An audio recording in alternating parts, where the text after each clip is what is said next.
kulanti wanaagsan khiyaarta nala socota meel kasta oo aad dunida ka joogtaan ku soo dhawaada tabaniya taxliil kale oo aan fiidnimadan ku eegayno xiisada gobolka bariga dhexe iyo waliba dhaqdhaqaaqyada oo hadda isbedelaya waa muuqaalka labaad oo aynu ku kulmayno waana 3 bisha Agast sanadka 2026 tabintan qodobadaan idinkugu haya waxa kamid ah waa imisa tirada saldhigyada ku yaala qaliijka oo dawladda Mareykanku ay ka garaacdo gudaha wadanka Iran saldhigyadaasi askarta ciidamada Mareykanka ay ka howlgala iyo waliba dhaqdhaqaaqyadooda sida ay u kala culus yihiin ayaan kula wadaagayaa Iran gar iyo gardarraba maxay u duqaysaa wadamada qaliijka marka aad warbixintan aragto saldhigyadaasi iyo awoodda ay leeyihiin iyo waliba fogaanta u jiraan dawladda Iran ayaad ogaan doontaa tilaabooyinka dawladda Tehran ay qaaday waxa ay ka dhigan yihiin gantaalka la yiraahdo Al-Haji Al-Qasim ay maanta dawladda Iran soo bandhigtay waa markii ugu horeysay ee fagaaraha dagaalka gantaalkan loo isticmaalayo xilli ay Washington iyo waliba Tehran ay isku biratumanayaan maxaa keenaya Iran in iyadoo dagaal ku jirta dhinaca kalena ay gantaalaha ay farsamayso muxuu gantaalkan ka dhigan yahay awoodiisa samaxay tahay barnaamijka ayaan ku ogaan doonaa caawa ciidamada lugta ee wadanka Iran heegan ayaa la galiyay taliska ilaalada kacaanka ee jamhuuriyaddana aaga furinta waqooyi galbeed ayay dhaqdhaqaaq ka wadaan Mareykanku waxa uu doonayaa inuu tilaabooyin hor la qaado maxaase ka jira halkaasi iyana waan dul istaagi doonaa madaxweynaha wadanka Mareykanka waxa uu ku tilmaamay hoggaanka Iran kuwa dhagar badan oo khiyaanoolayaal ah anigu maba aaminaya ayuu yiri nin ka tirsan hoggaanka hadda ee wadanka Iran ha ogaadaan ama yaanay ogaan ayuu ku daray wax nuclear oo gacanta waligood u gali doona ma jiraan maxaa keenaya goodinta intaas leeg muxuu Trump meel ku soo ogaaday taliska ciidamada Mareykanka ee CENTCOM la yiraahdo ee Iran la dagaalamayana warbay soo saareen qodobadaas iyo dhacdooyin kale ayaan isugu ka xiraya caawa oo gobolka bariga dhexe taaban doona hasaatee markaad eegto Iran iyadoo dagaal ku jirta ayay gaashaankeedana tumanaysaa haddaba maxuu ka dhigan yahay gantaalkan markii aad daawato kadib waxa kaaga baxa adigoo magacaada iyo meesha aad joogto ku bilaabaya qaybta hoose ee faallada inoogu qor habeen wanaagsan barnaamijka taxliilka wararka caalamka ee lafagurka diblomaasiyadda ee Barrow Showna waa daawanaysaan soo dhawaada waayahay ilaalada kacaanka ee jamhuuriyadda islaamiga ah ee wadanka Iran iyagoo dagaal adag oo xoog la ku jira ayay maanta haddana soo bandhigeen gantaalka la yiraahdo Haji Al-Qasim oo kamid ah gantaalaha loo adeegsan doono dagaalada cusub ee hadda la filayo Mareykanka iyo dawladda Iran inay gorodda isla galaan gantaalkan ayaa waxa uu yahay mid saacadihii ugu dambeeyay la soo bandhigay isla markaana warbaahinta kala duwan ee gobolka bariga dhexe ay falanqeynayaan astaamaha waaweyn ee gantaalkan uu leeyahay iyo waliba halka uu gaari karo waa su'aalaha ugu badan ee hadda qubarada istiraatiijiyaasha ah ee dagaalku ay sida weyn u lafagurayaan wargeyska caanka ah ee Ra'yul Yawm waxa uu leeyahay ilaalada kacaanka ee jamhuuriyadda islaamiga ah ee Iran ayaa ku dhawaaqay markii ugu horeysay in ay isticmaashay Iran gantaalka baalistiga ah ee la yiraahdo Haji Qasim intii lagu guda jiray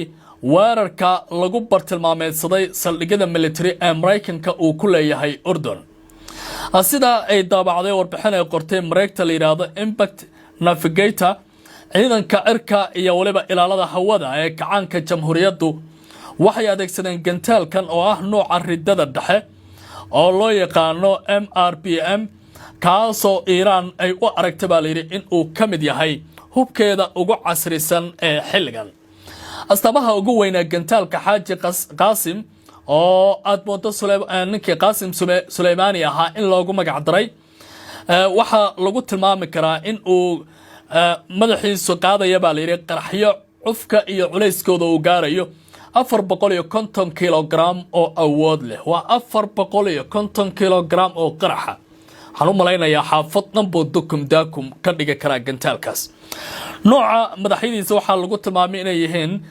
qarax xoogan oo awood leh in uu dalooliyo difaacyada adag isla markaana uu ka gudbo oo loo diyaariyay gantaal istiraatiijiga marka la fiiriyo goobaha lagu weerarayana in aanay celin karin xitaa meelaha adag oo dowladda Iran ay ugu tala gashay masaafo ahaan waxa uu gaari karaa 1400 oo kiiloomitir oo dheer ah ilaa 1400 oo kiiloomitir oo dhul ayuu socon karayaa xawaarihiina waxa uu socon karaa baa la yiri saacadii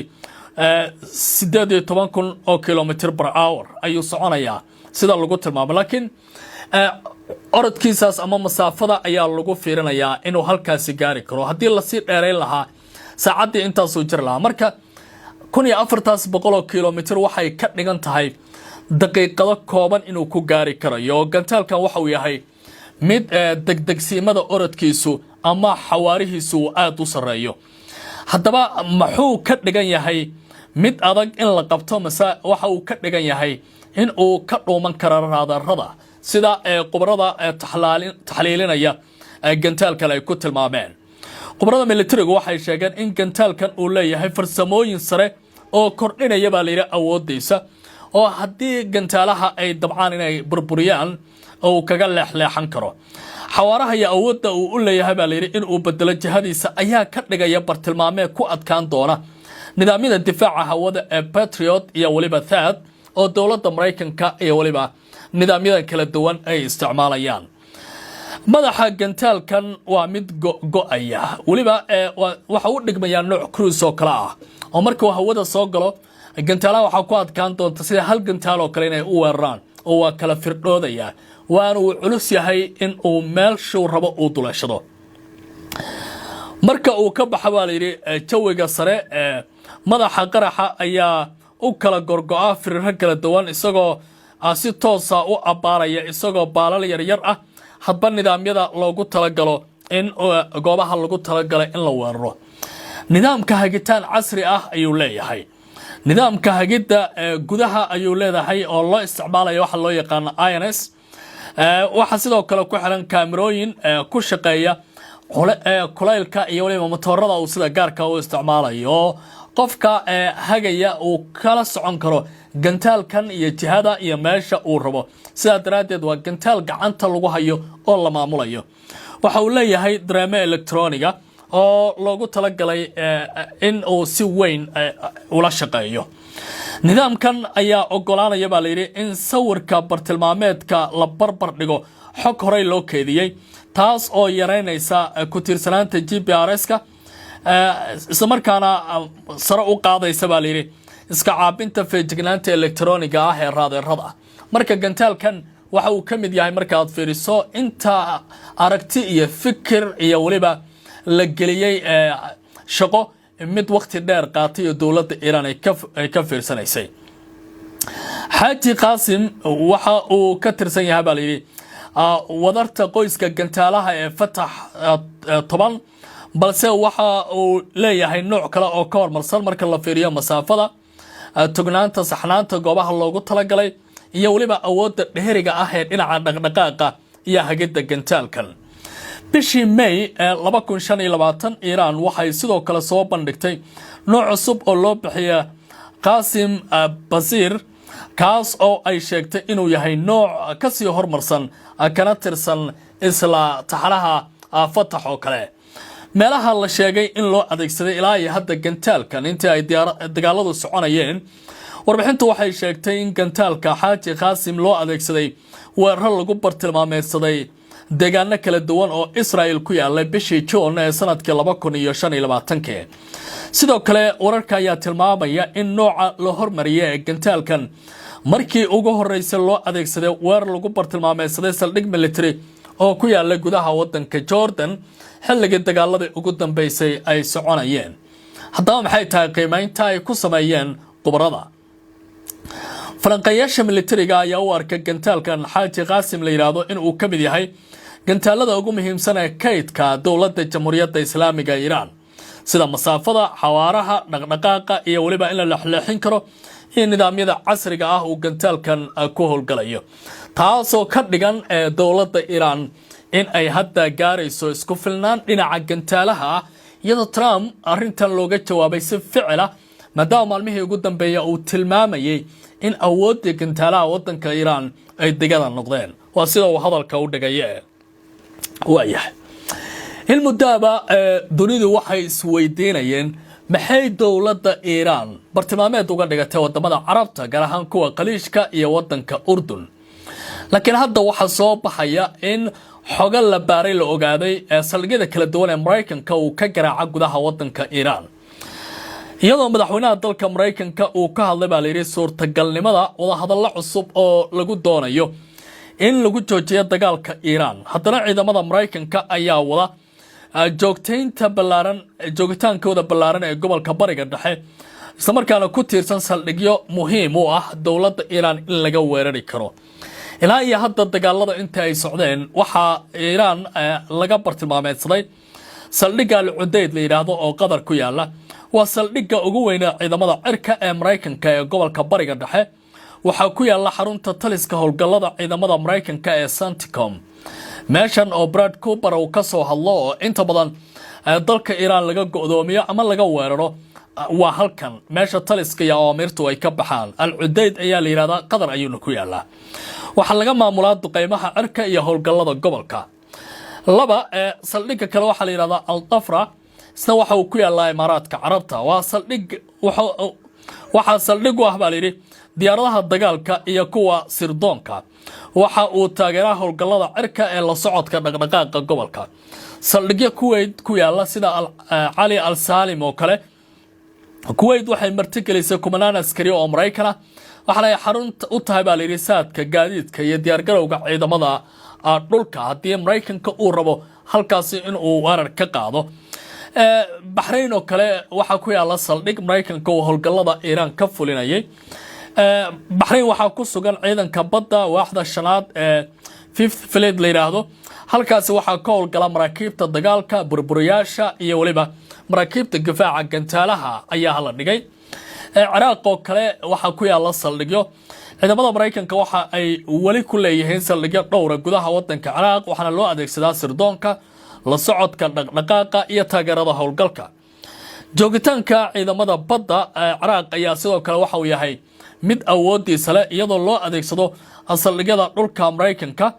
oo sidoo kale waxa ay adeegsadaan saldhigyo ku yaala wadanka Sacuudiga Mareykanka waxa hadda u muuqanaysa dhammaan Iran iyadoo ka jawaabaysa weerarada ay la kulmaysay in haddana Iran ay u muuqatay baa leeyahay sababaha keenaya wadamadaas inay garaacaan waxay ka mid ahayd meelaha laga soo duqeynayay marka dadka qaar waxay leeyihiin Iran Carabta inay isgalaan garbay u lahayd hoggaanka Iran ayaa waxa la rumay wuxuu leeyahay ninkii Trump ahaa nimankan Iran la yiraahdo waa niman khiyaano badan lagama yaabo waliga inaan rumaysto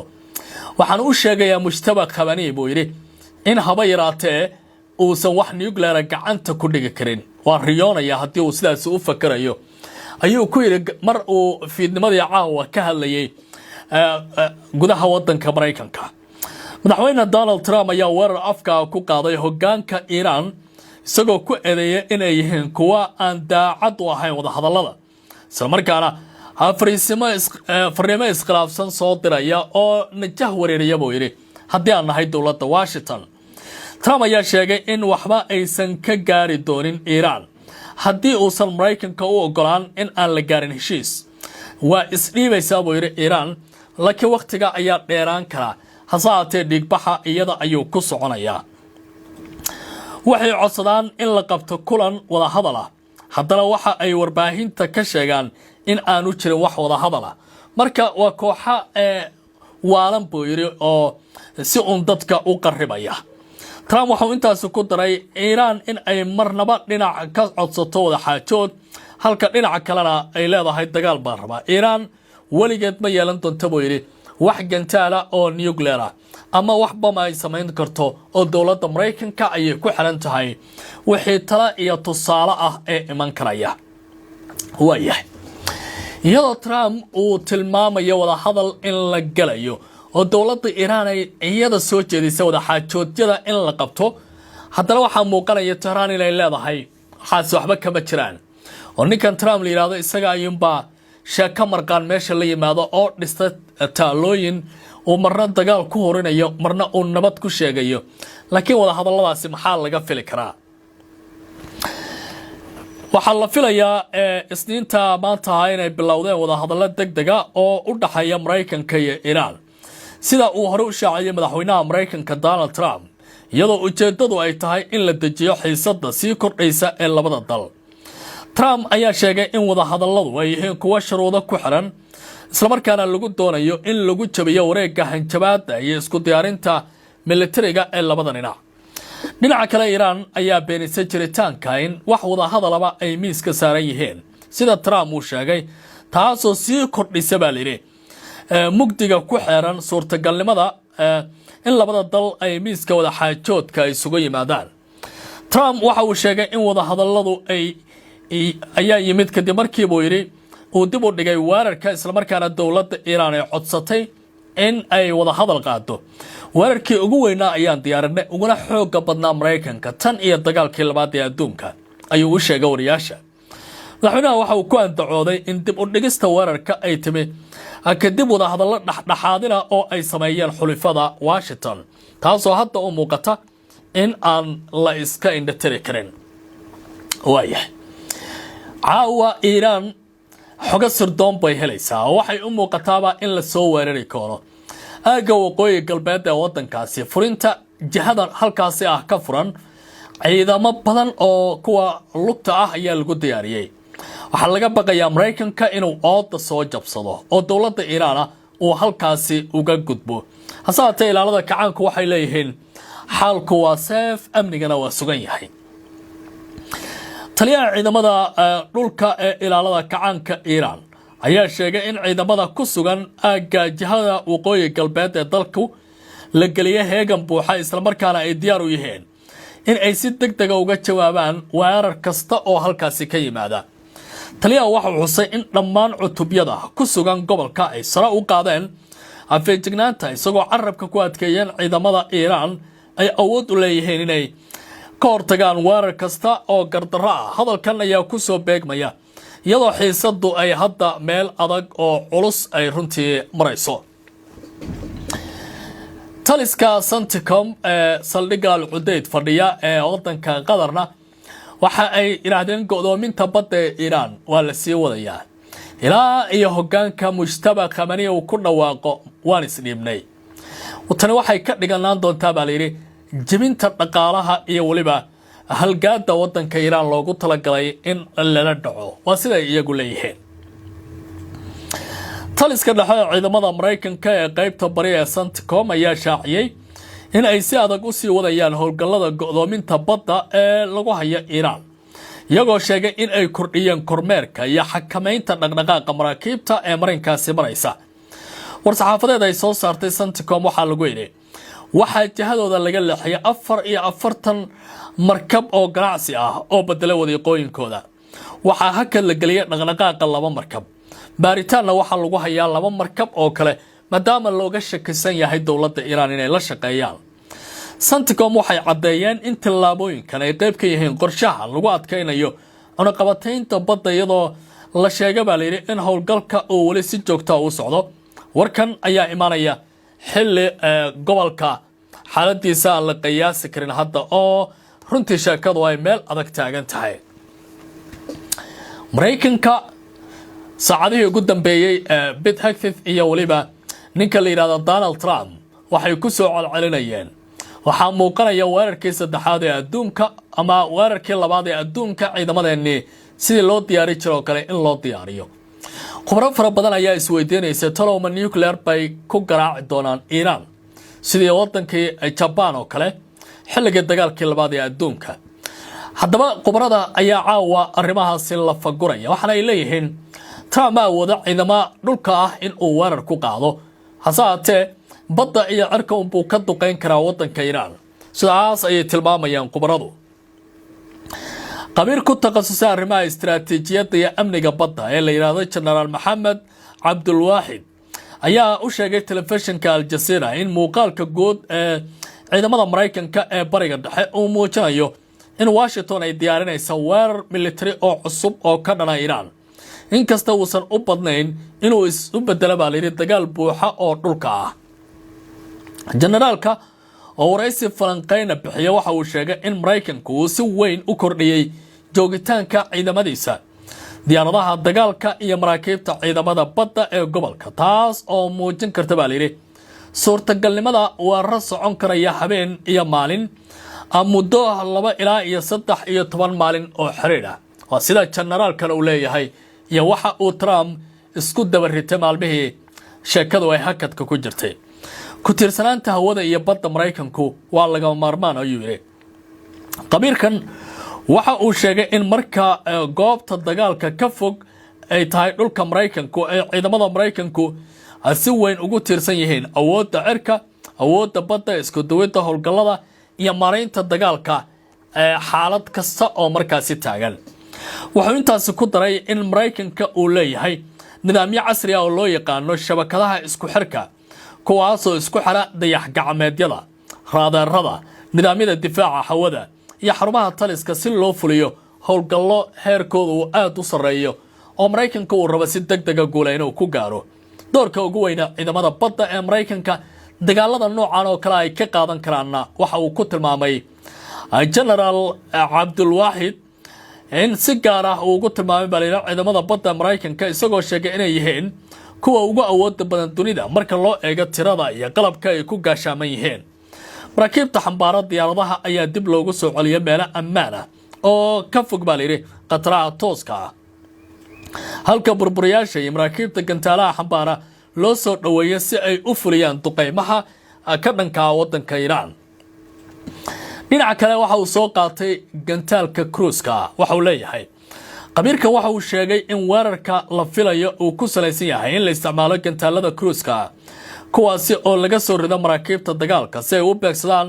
xarumaha militariga goobaha difaaca hawada xarumaha isgaarsiinta iyo kaabayaasha ammaanka ee muhiimka